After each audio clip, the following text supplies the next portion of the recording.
Bonjour à toutes et à tous et bienvenue dans Cultive ton potentiel, le podcast qui vulgarise les concepts de croissance individuelle et collective selon une approche apprenante.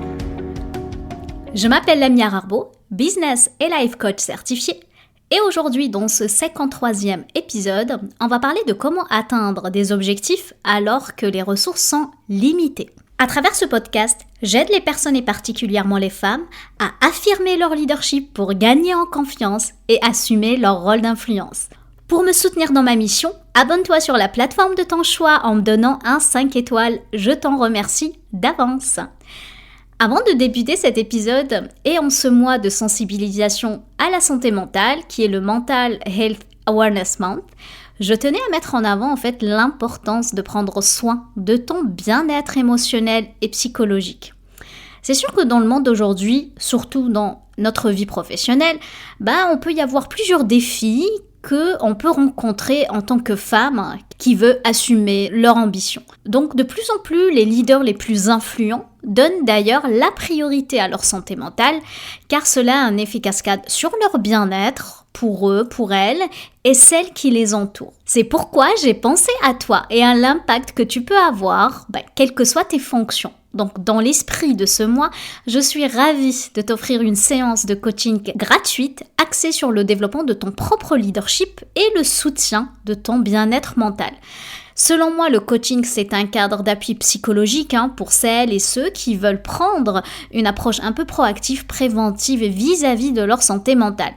La session, bien sûr, sera gratuite et sans engagement. C'est sûr, cette séance est confidentielle aussi et offre un espace sûr pour explorer, pourquoi pas, tes défis, tes aspirations, tes objectifs en tant que femme qui veut devenir une vraie leader.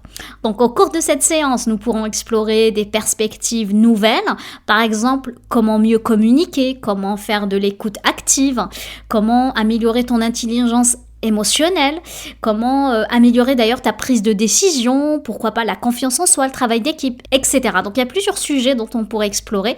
Tu peux choisir un thème qui te convient et prendre rendez-vous avec moi si tu veux bénéficier de cette séance. Tu peux m'écrire directement à contact@altine.com ou tout simplement tu m'écris sur les réseaux sociaux, n'importe lequel, ça me ferait plaisir de te répondre. Bon, on revient sur le sujet du jour. C'est sûr que depuis le monde est monde, l'espèce humaine traverse différentes périodes qui façonnent notre histoire. Et ce qui est paradoxal, c'est de penser que notre période actuelle, c'est-à-dire à l'instant T, c'est qu'on traverse les pires récessions, les pires crises et que c'était mieux avant. Vraiment, si on se pose la question, est-ce que c'était mieux avant ? Excuse-moi, mais moi, personnellement, je n'aurais pas aimé vivre il y a 500 ans, ou même il y a une centaine d'années, ou même dans les années 70. Pourquoi ? Parce que pour moi, c'est une illusion de croire que c'est mieux avant. Mais puisque les sujets sur les crises économiques reviennent souvent sur nos fils d'actualité, j'ai pensé que ce serait intéressant d'aborder un sujet plus optimiste, c'est-à-dire comment atteindre nos objectifs, même si nos ressources sont limitées. Car oui, c'est possible. Et on pense souvent que nos objectifs doivent être smart, d'accord ? Et tout ingénieur qui se respecte doit mesurer ses objectifs. Je suis pas là pour te dire c'est pas bon, au contraire, c'est une bonne pratique. D'ailleurs, en définissant un objectif, en le rendant mesurable, atteignable, réaliste, temporel, défini. D'ailleurs, j'en parle plus en détail dans l'épisode 3 de ce podcast, donc je pourrais te mettre le lien si tu veux l'écouter. Mais aujourd'hui, j'ai envie d'aller plus loin avec ce concept d'objectif. Parce qu'un objectif ne peut pas être là s'il n'y a pas d'intention au départ. L'intention, c'est notre bougie d'allumage, c'est notre créatrice d'élan. Mais l'intention n'est pas possible si on ne change pas notre façon de voir les choses. Si on ne change pas notre façon de penser, si on ne change pas notre façon de voir le monde. Si on n'arrive pas à envisager un monde où je peux me visualiser en train de réussir, je ne peux pas réaliser les actions massives qui me permettent d'atteindre mes objectifs. D'autant plus dans un monde où je pense que mes ressources sont limitées.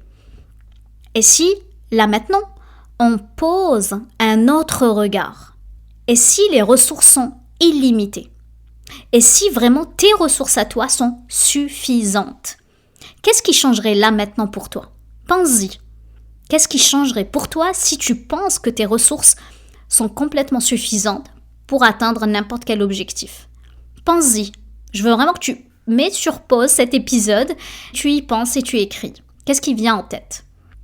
Et si tu as toujours de la difficulté à faire ça, en fait, à te trouver des idées, je vais te proposer quelques pistes pour changer de mindset. Parce que oui, c'est une question de changer l'état d'esprit. Donc, quand je parle de mindset, c'est l'état d'esprit qui va nous permettre finalement de nous adapter. Car l'un des facteurs de succès, c'est justement de changer notre perception.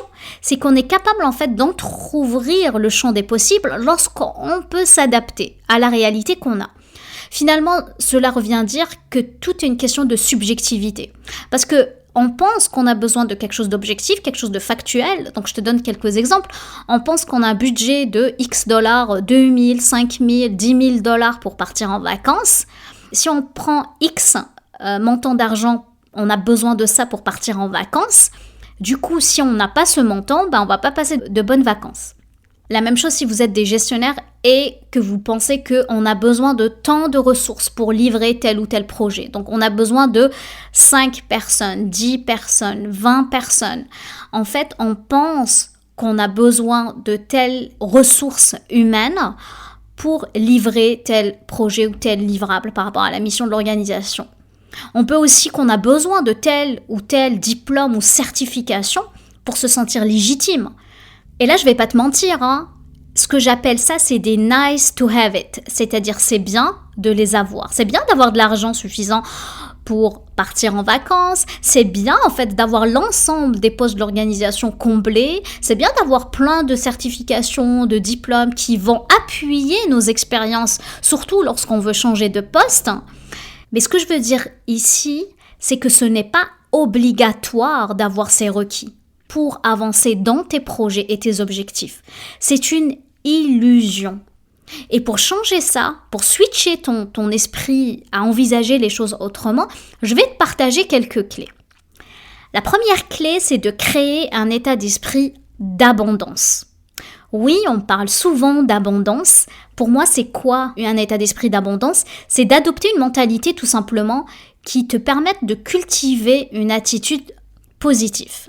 Et une positive, mais aussi avec une forme de reconnaissance envers ce que tu as déjà dans ta vie. Et ça, c'est quelque chose, c'est un skill, c'est une compétence qui se développe, ok? Cela peut t'aider vraiment à développer une perspective d'abondance. Donc, au lieu de te concentrer sur le manque, tu vas te concentrer sur ce que tu as. Et là, je peux te donner un défi 21 jours. Je peux faire un petit défi 21 jours en te disant, je veux que tu listes en fait tout ce que tu as comme matériel, mais aussi en tant que connaissance, skills, c'est-à-dire tout ce qui est expérience, tout ce que tu as pu, tes qualités intrinsèques, qu'est-ce qui fait de toi la personne que tu es aujourd'hui. Et là, c'est plutôt de se concentrer sur le manque. Au contraire, tu es beaucoup dans la reconnaissance de soi, dans l'être, mais aussi dans la reconnaissance du faire. Donc, tout ce que tu as pu faire dans le passé, c'est une forme de reconnaissance. Donc, pense-y, liste tout ce qui te permet de cultiver cette attitude positive. Tu te fais ce défi-là. Je sais qu'au début, c'est génial de le faire. Après 2-3 jours, généralement, les gens commencent à se délaisser par leur billet de négativité. Mais vraiment, pense-y, fais-le dans une optique de créer cet état d'esprit d'abondance. Deuxième clé. J'adore celle-ci parce que j'ai plein d'exemples que je pourrais te partager, mais en fait, c'est quoi cette clé? C'est puiser dans ta créativité. Bon, généralement, quand on manque de moyens financiers, matériels, etc., c'est là qu'on va utiliser notre créativité pour, on appelle ça le sens du débrouillardise. Et je me rappelle, il y a une dizaine d'années, on est parti à Cuba, c'était plus de 12 ans, je pense. Mon premier voyage à Cuba, ça a été magique parce que c'est une île où ils n'ont pas justement beaucoup de matériel. C'est un pays plus ou moins pauvre, mais je trouve que leur sens du débrouillardise, parce qu'il y a eu l'embargo, sans rentrer dans les détails, eux, ils ont de très vieilles voitures et ils se débrouillent pour que leur voiture fonctionne. Ils ont utilisé leur imagination, leur créativité pour explorer en fait ce qu'ils ont en main pour s'en sortir. Pour moi, c'est ça, s'appuyer sur sa créativité, c'est-à-dire explorer finalement différentes façons de réaliser ses objectifs en utilisant les ressources disponibles de manière très innovante. En fait, l'idée, c'est vraiment de penser en dehors du cadre, penser en dehors des sentiers battus. Et l'idée, c'est de trouver tout le temps des solutions alternatives et des approches différentes. Donc, au lieu de poser la question comment, pourquoi, c'est de poser la question du pourquoi pas. Comment je peux faire autrement. Ok ? Et troisième clé, c'est de prioriser un peu ce que j'appelle l'efficacité. Ici, ce que j'entends par efficacité, c'est d'utiliser les ressources de manière efficace, efficiente, et finalement d'identifier des activités qui vont générer le plus d'impact. Et généralement, ce qu'on veut, justement, c'est concentrer les efforts dessus. C'est la fameuse loi de Pareto. Mettre 20% d'efforts pour 80% de résultats. Donc, l'idée, c'est d'éviter les gaspillages. Ce que j'entends par gaspillage, c'est toutes les activités qu'on fait et qui ne sont pas vraiment à valeur. Et l'idée, c'est d'explorer ça et de dire, tiens, tout ce que je suis en train de faire, est-ce que vraiment c'est nécessaire ? Et d'assurer de maximiser la valeur. Donc l'idée ici, c'est vraiment de se sentir efficace. De se sentir efficace dans ce que nous on pense, mais aussi dans les résultats que tu obtiens. Si tu vois que tu es en train de travailler sur un rapport et que tu n'arrives pas en fait à livrer, c'est toujours de se dire comment devenir plus efficace. Parce qu'on le sait, si on ne change pas notre façon de faire, en fait on va toujours obtenir le même résultat. Dernier point, c'est la persévérance. Donc persévérer. C'est sûr qu'en ayant des ressources limitées, donc, ça veut dire quoi ? C'est-à-dire on aura tout simplement un peu plus d'obstacles ou de défis. En ayant des obstacles et des défis, c'est très important de rester quand même motivé et de persévérer. Donc, en gardant à l'esprit finalement ton intention de départ, quel sens tu en donnes ? Pourquoi tu as envie de faire ça ? Qui tu veux être là-dedans ? Et en ayant la clarté sur ton pourquoi et du sens que tu en donnes, en fait, cela te permettra d'avoir l'énergie d'atteindre tes objectifs en mettant le focus sur l'importance de les atteindre. Même si cela prend plus de temps ou d'efforts que prévu. Oui, parce que là, si ton énergie est là et tu vas dire coûte que coûte, je vais réussir à atteindre mon objectif, je vais utiliser ma créativité et je vais contourner le problème, l'obstacle, c'est ça en fait que tu t'auto-alimentes dans ta persévérance finalement. Donc, merci d'avoir écouté cet épisode sur la manière d'atteindre des objectifs malgré toutes les ressources limitées. C'est sûr que nous avons exploré les défis qu'on peut faire face. Et généralement, lorsqu'on est confronté à des contraintes, que ce soit des ressources matérielles, que ressources humaines ou n'importe quelle finalement de ressources qui nous limitent, en ayant de la clarté sur les moyens de les surmonter, c'est sûr que c'est ça qui va nous permettre de réaliser nos aspirations et notre objectif. C'est sûr que c'est important de se rappeler que les ressources ne se limite pas seulement à de l'argent ou au matériel, mais englobe également nos compétences, notre réseau de contacts, notre créativité. Et lorsque nous sommes confrontés à certaines limitations, c'est important de prendre du recul. Tu fais un exercice comme mental et tu dis « Ok, je vais prendre du recul, je vais réévaluer mes objectifs et je vais essayer de rechercher des solutions innovantes en disant sur quoi j'ai le contrôle. » Parce qu'il y a certaines choses qu'on n'a pas le contrôle, mais il y a beaucoup de choses qu'on a le contrôle. Notamment développer le réseau, développer les compétences. Parfois, on peut même repenser notre approche et de prioriser certaines choses et de dire, tiens, je vais commencer avec peut-être la phase 1 où j'ai plus d'ouverture. Et l'idée, c'est de travailler vraiment de manière stratégique par rapport à ce qu'on a comme disposition. Et lorsqu'on est confronté à certaines limitations, c'est très important en fait de dire, qu'est-ce qui peut m'aider ? C'est aussi d'envisager, qu'est-ce qui peut m'aider ? Qu'est-ce qui peut m'aider et qui peut m'aider ? Parce que, exemple, en faisant des partenariats, des collaborations, en fait, on peut combiner les ressources, les forces pour réaliser des choses extraordinaires. Je vous donne mon exemple. C'est sûr que moi, à chaque début de podcast, quand je me présente en disant que je fais du life et du business coaching, c'est dans le sens que l'une de mes offres que je fais, donc j'accompagne des particulières notamment, mais aussi j'accompagne des organisations. Donc eux, exemple avec des firmes de formation, donc quand je m'associe à elles, eux, c'est gagnant pour eux parce qu'ils ont une ressource qualifiée qui peut donner de la formation, qui peut faire du coaching à leurs propres clients. Puis moi-même, ça me donne un champ de collaboration possible qui est très intéressant pour ce que j'ai envie de faire comme mission.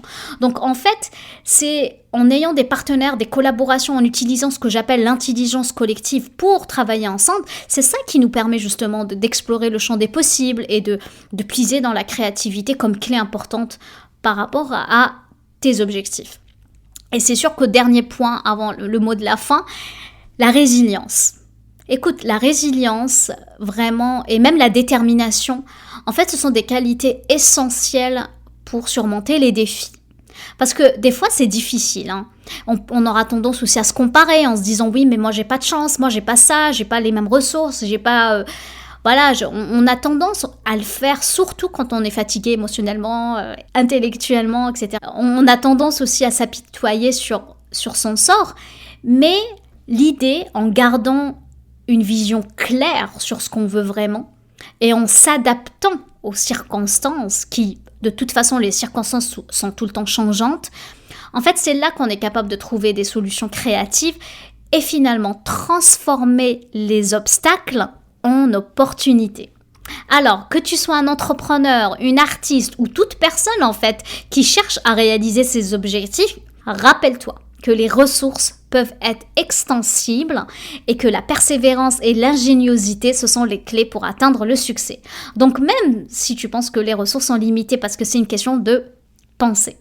Et puisque tu as écouté l'épisode jusqu'à la fin, je te propose de mettre un petit pouce pour dire que oui, je m'engage à faire ça.